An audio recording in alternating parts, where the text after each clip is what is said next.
민주주의의 반대편에 있는 개념, 권위주의는 무엇일까요? 권위주의는 모든 비민주적 통치체제를 의미합니다.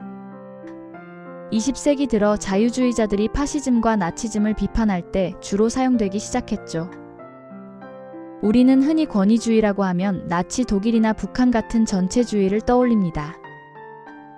독재자 1인에게 모든 권력이 집중되고 모든 시민을 적극적으로 감시하고 동원하는 체제죠.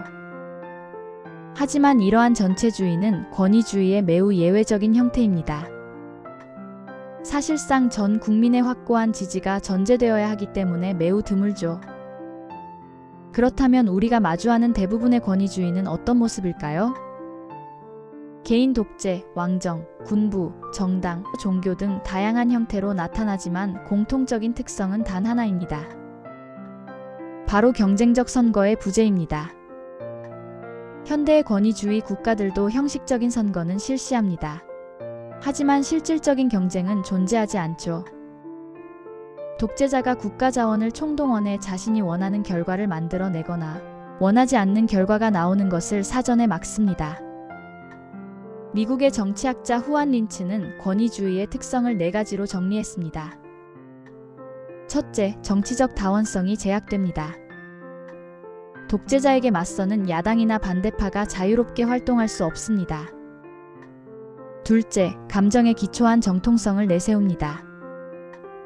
법이나 절차가 아닌 내전을 끝냈다거나 경제를 성장시켰다는 시계선동에 의존합니다. 셋째, 최소한의 사회적 동원을 추구합니다. 전체주의처럼 대중을 적극적으로 동원하기보다 오히려 정치에 무관심하게 만드는 것을 선호합니다. 넷째, 법치주의가 존재하지 않습니다. 정부의 권한은 모호하고 자의적으로 사용됩니다. 그렇다면 이들은 어떻게 정권을 유지할까요? 3가지 핵심 도구가 있습니다. 첫 번째 도구는 군부입니다. 독재자들은 강력한 군사력과 안보를 유난히 강조하는 경향이 있습니다. 내외부의 적을 일부러 만들어 내부적인 단합을 꾀하죠. 석유나 가스 같은 천연자원을 활용해 막대한 군사비를 지출하고 이 군사력으로 반대 세력이나 조직적인 저항 운동을 억압합니다. 두 번째 도구는 경제적 후원입니다. 즉, 측근 정치죠. 독재자들은 정권 유지에 필요한 핵심 세력과 지지자들에게 직업, 사업권, 수입 등을 제공하고 배분합니다. 이들은 국가 사업에 접근해 막대한 부를 축적하고 독점적 대기업으로 성장합니다. 독재자는 이들을 통해 정권 유지를 위한 자금을 확보하고 엘리트들의 충성을 이끌어냅니다. 세 번째 도구는 미디어 통제입니다. 과거 나치의 괴벨스처럼 라디오와 영화로 적극적인 반유대주의를 설파하고 체제를 선전했던 전체주의와 달리 현대의 권위주의는 더 제한적인 용도로 미디어를 사용합니다. 독재자에게 우호적인 보도를 보장받고 반대 세력에 대한 소식은 무시하고 다루지 않는 정도입니다. 제3의 물결로 민주주의가 확산되면서 권위주의 체제는 감소해 왔습니다. 하지만 중국처럼 시장 경제를 받아들이며 권위주의는 계속 진화하고 있습니다. 우리가 민주주의 시대에 살고 있지만 권위주의에 대해 끊임없이 관심을 갖고 지켜봐야 하는 이유입니다. 스스로 생각하는 힘, 시민의 교양이었습니다. 개인 독재는 군부 또는 민간 출신의 단 1인에게 모든 권력이 집중돼 있는 형태입니다. 최고 지도자가 주요 정책과 인사를 독점하며 반대 세력을 철저히 배제합니다.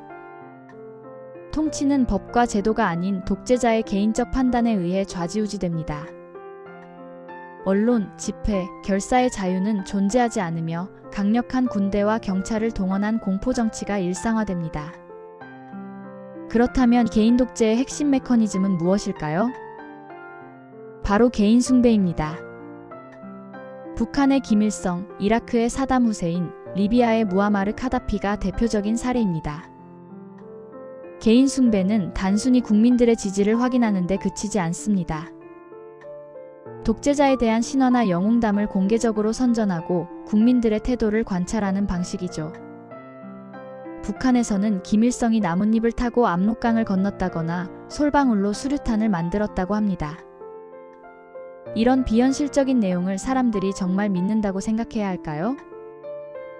그보다는 권력이 구성원들의 충성심을 측정하는 도구로 이용한다고 보는 것이 타당합니다.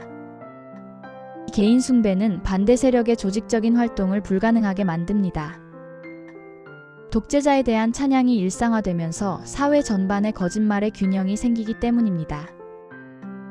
국민들은 독재자나 정치체제에 대한 자신의 솔직한 의견을 절대 드러낼 수 없고 다른 사람들과 공유할 수도 없습니다.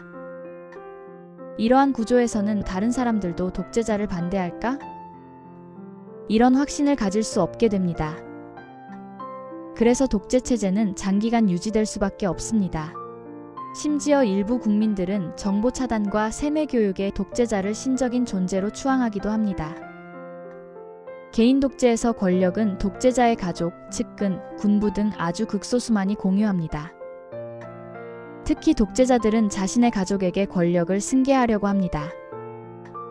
아이티의 프랑수와 듀발리에가 대표적입니다. 1957년 집권해 1971년 사망할 때까지 독재 권력을 유지했습니다. 1961년 선거에는 유일한 후보로 나와 100% 득표를 기록했고 1964년엔 종신 대통령제를 99.9%의 찬성으로 통과시켰습니다. 사망 직전엔 만 19세에 불과했던 아들 장클로드 듀발리에를 차기 대통령으로 지명했고 15년간 세습 정권이 이어졌습니다. 독재 정권의 정치 엘리트들은 밀접한 이익관계로 얽혀 있습니다. 기득권을 포기하고 이탈할 동기가 매우 적죠. 가족을 제외한 인사들은 아주 자주 교체되는 경향을 보입니다. 최고 지도자 이외의 다른 사람이 독립적인 정치 기반을 만들 수 없게 하려는 방편입니다. 결국 개인 독재의 끝은 독재자의 사망, 재앙적인 경제 상황, 사회 시스템 붕괴 같은 극단적인 상황에서 찾아옵니다. 하지만 이것이 민주주의 체제로 이행되는 경우는 거의 없습니다. 대부분 다른 독재자나 다른 형태의 독재 체제로 바뀔 뿐입니다. 스스로 생각하는 힘, 시민의 교양이었습니다. 근대 이전, 군주제는 가장 기본적인 정치체제였습니다. 특히 군주가 모든 통치권을 독점적으로 행사하는 전제군주제는 막강한 형태였죠. 현대 국가에서는 민주주의의 발전과 함께 법률로 군주의 권한을 제한하는 입헌군주제나 군주 자체가 없는 공화제가 일반화되었습니다. 하지만 사우디아라비아, 아랍에미리트, 오만, 카타르 등 아랍 국가들을 중심으로 왕정 독재는 여전히 남아 있습니다. 현존하는 아랍 국가들의 군주제는 이슬람 전통을 기반으로 합니다. 이곳에서 군주는 아미르, 쉐이크 술탄 등으로 불립니다. 통상적으로 국왕을 중심으로 왕실의 직계 혈통들이 핵심 요직을 차지합니다. 왕정 독재 체제의 대표적인 사례는 사우디아라비아입니다. 국왕은 국가원수이자 군 통수권자 그리고 정부 수반입니다.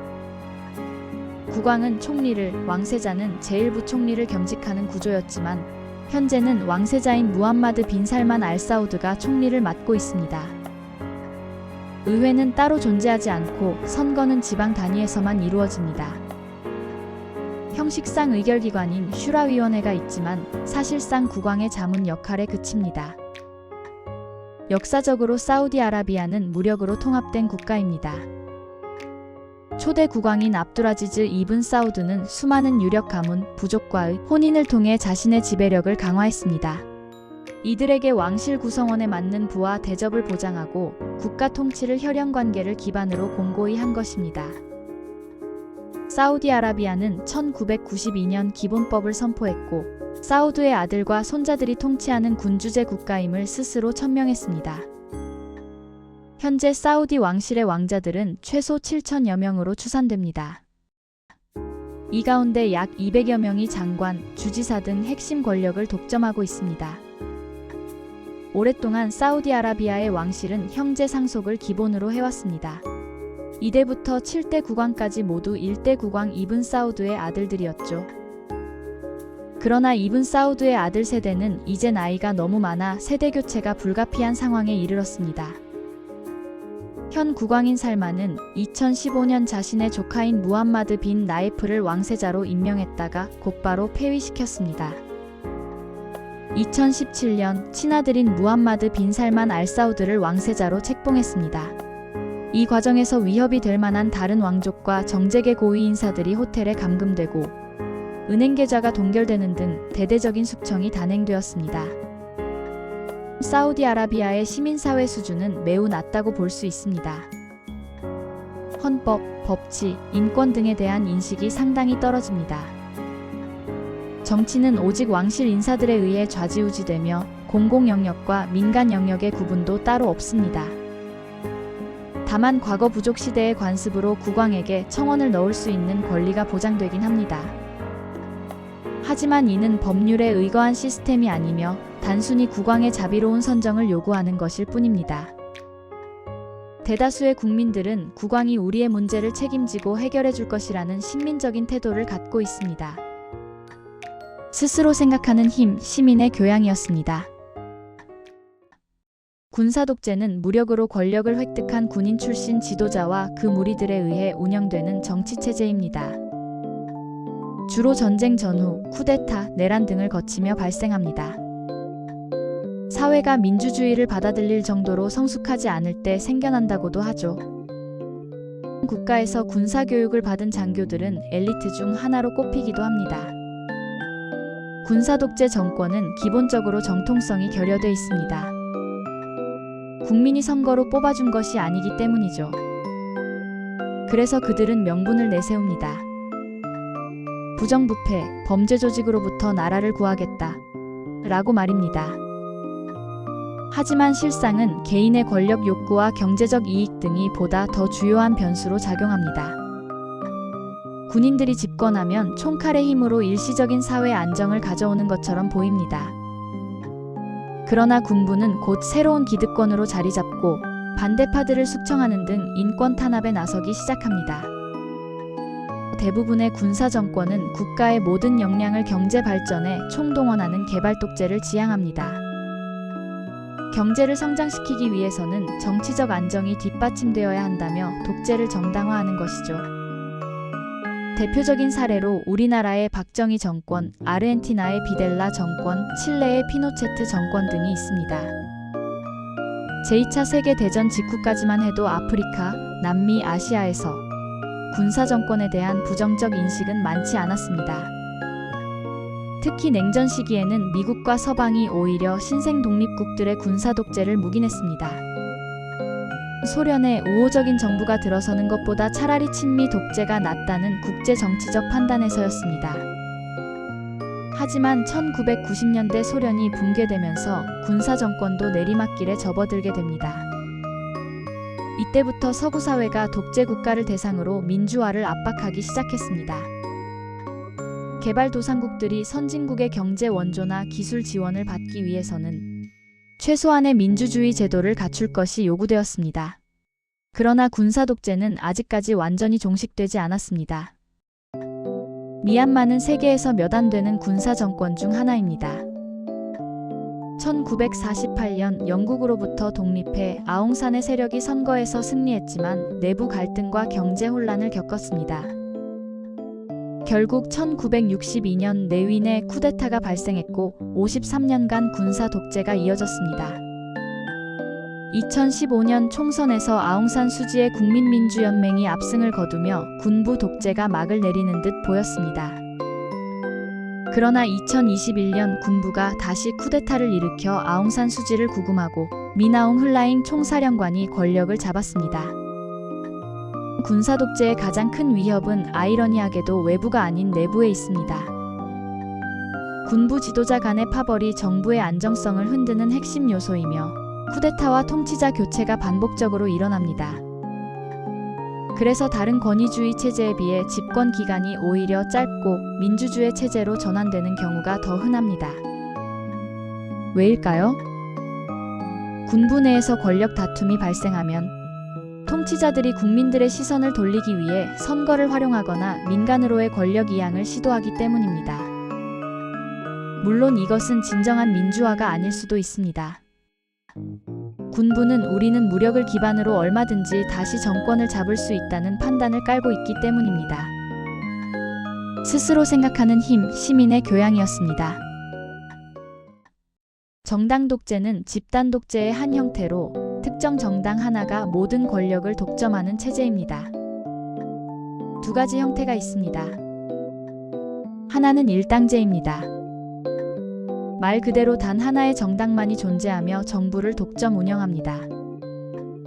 과거 공산주의 체제에서 채택하던 방식으로 현재도 중국 공산당, 베트남 공산당, 북한 조선노동당 등에 남아 있습니다. 일당제의 가장 중요한 사례는 역시 중국 공산당입니다. 중국 정치체제를 한마디로 표현하면 당이 모든 것을 영도한다입니다. 당원은 9천만 명 이상으로 추정되며 정부와 민간 영역 모든 곳에서 당 조직이 강력한 통치력을 행사합니다. 당이 최고기구인 전국대표대회에서 결정된 정책이 곧 국가의 주요 지침이 됩니다. 전국인민대표대회 입법부, 국무원행정부, 최고인민법원사법부 등 모든 국가기관이 사실상 당의 결정을 집행하는 하부구조입니다. 과거 중국 공산당은 당내 파벌 간의 경쟁과 견제가 이루어졌습니다. 태자당, 공청단, 상하이방 등 여러 계파가 권력을 나눠 가졌죠. 하지만 2022년 시진핑 국가주석이 3기 연임을 확정하고 시자준이라 불리는 시진핑 직계 세력이 정부 요직을 모두 차지했습니다. 집단 지도체제가 무너지고 1인 독재체제로 회귀한 것입니다. 정당 독재의 두 번째 형태는 일당우위제입니다. 형식적으로는 여러 정당이 존재하고 선거에도 참여합니다. 하지만 실질적으로는 단 하나의 정당이 모든 권력을 차지하고 있습니다.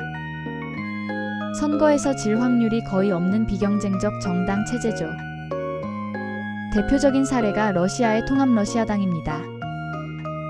러시아는 헌법상으로는 삼권 분립과 공정한 선거를 표방합니다. 하지만 푸틴 대통령에 반대하는 세력은 제거되며 부정선거가 비일비재하게 일어납니다. 푸틴 대통령은 법적으로 무소속이지만 통합러시아가 사실상의 여당 역할을 합니다. 이들은 연방의회 하원 450석 중 325석을 차지하고 있습니다. 물론 다른 야당도 존재합니다. 공산당, 공정러시아 같은 당들이죠. 하지만 이들은 사실상 푸틴 체제를 용인하는 무늬만 야당일 뿐 정치적 영향력은 미미합니다. 그렇다면 이런 정당 독재를 위협하는 요인은 무엇일까요? 바로 당내 파벌입니다. 다수파는 내부 분열을 막고 정권을 안정적으로 유지하기 위해 소수파를 포섭하는 전략을 씁니다. 정치, 경제적 위기가 발생하면 국면 전환용으로 소수파에게 정치 참여 기회를 부분적으로 열어주기도 하죠. 이때 다수파는 자신들이 독점하고 있는 인사권, 경제력 등 각종 자원을 활용합니다. 그래서 단기적인 위기나 사소한 사건이 체제 붕괴로 이어질 가능성은 매우 낮습니다. 하지만 장기적이고 중대한 사태가 생긴다면 소수파들의 이탈이 발생하고 급격하게 정권이 무너질 수도 있습니다. 스스로 생각하는 힘, 시민의 교양이었습니다. 신권 정치는 근대 초기까지 동서양에서 많이 관찰되었습니다. 고대 이집트의 파라오처럼 통치자가 신이나 신의 대리자로 여겨지면서 절대적 권력을 행사하는 것이죠. 이와 유사한 개념들이 몇 가지 있습니다. 왕권 신수설은 통치자가 나의 권력은 신으로부터 받았다고 주장하지만 종교적 원리로 직접 통치하지는 않는다는 차이가 있습니다. 종교국가 역시 국교가 존재하고 종교가 정치에 큰 영향을 미칩니다. 하지만 국가가 종교 지도자에 의해 직접 통치되지는 않는다는 점에서 신권 정치와 다릅니다. 현대에서 종교 지도자를 중심으로 하는 진짜 권위주의 정권은 정말 드문 형태입니다. 대부분의 이슬람 국가들에서도 종교와 정치는 분리되어 있는 것이 일반적이죠. 하지만 유일한 예외가 바로 이란입니다. 1979년 이슬람 혁명의 산물로 이슬람 법학자에 의한 통치가 이루어집니다. 종교 지도자가 이슬람 근본주의를 바탕으로 지배력을 행사하며 이슬람 율법 샤리아를 기초로 한 법률 체계를 갖고 있습니다. 이란의 정치 구조는 매우 독특합니다. 신권 정치와 삼권 분립 공화제가 결합한 형태이기 때문입니다. 이 구조의 정점에 최고 지도자, 즉 라흐바르가 있습니다. 라흐바르는 행정, 군사, 외교, 종교 등 모든 국가기관을 실질적으로 통치하며 막강한 권력을 지닙니다.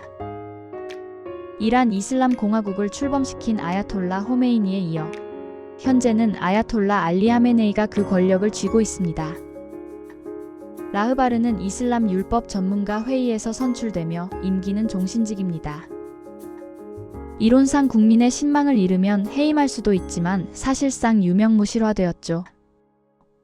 대통령의 취임, 장관의 임명은 모두 라흐바르의 승인이 반드시 필요합니다. 법률안, 예산안 역시 라흐바르가 마음대로 수정할 수 있습니다. 이 라흐바르의 권력을 뒷받침하는 핵심 기관이 있습니다. 바로 헌법수호위원회 또는 수호자평의회입니다. 이곳은 라흐바르가 직접 임명한 이슬람 율법 전문가 6인과 대통령이 지명한 법학자 6인으로 구성됩니다. 우리나라의 헌법재판소처럼 헌법을 해석하는 역할을 하죠. 하지만 더 무서운 권한은 따로 있습니다. 바로 사전심사입니다. 대통령, 의원 등 모든 선거에 출마하는 사람들을 사전에 심사하고 부적격자를 모조리 떨어뜨립니다.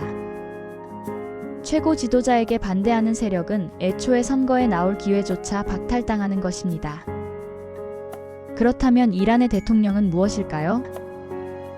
대통령은 4년마다 국민들의 직접 선거로 뽑습니다. 하지만 앞서 말했듯 헌법수호위원회의 사전 검열을 통과한 사람들 중에서만 뽑아야 하죠. 이렇게 뽑힌 대통령은 형식상 내각을 운영하지만 그 권력은 매우 제한적입니다. 의회, 사법부 역시 마찬가지입니다. 모든 법률과 판결은 이슬람 율법과 최고 지도자의 통제 하에 있습니다. 이것이 겉으로는 선거와 삼권 분립을 갖췄지만 실질적으로는 종교 지도자 1인이 모든 것을 통치하는 현대의 종교 독재입니다. 스스로 생각하는 힘, 시민의 교양이었습니다.